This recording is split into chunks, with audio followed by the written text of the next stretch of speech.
সাফল্য পাওয়ার পরও বলিউডের কোনো নামী প্রযোজনা সংস্থা তাকে ডাকেনি,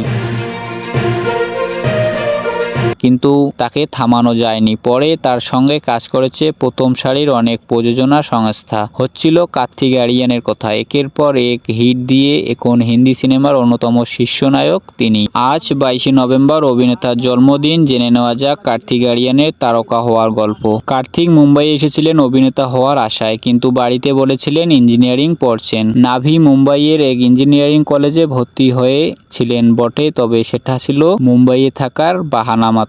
তিনি আসলে পড়াশোনার ফাঁকি দিয়ে নিয়মিত অডিশন দিয়েছেন, বারবার প্রত্যাখ্যান হয়েছেন। কার্তিক এসেছেন সিনেমা পরিবারের বাইরে থেকে, তাই তার জন্য সুযোগ পাওয়াটা সহজ ছিল না। সমালোচকরা মনে করেন কার্তিক অভিনেতা হিসেবে অসাধারণ নন, তবে নিজের পরিশ্রম আর নিবেদন দিয়ে ঘাটতিগুলো পুষিয়ে দিতে পারেন। পর্দায় তাকে দেখে ফাঁকিবাজ মনে হয় না, বরং নিবেদিত প্রাণ এক অভিনেতাকেই চোখে পড়ে। সোনুকে টিটু সুইটি দিয়ে 2018 সালে বলা হয় দ্বিতীয় ইনিংস শুরু করেছিলেন কার্তিক।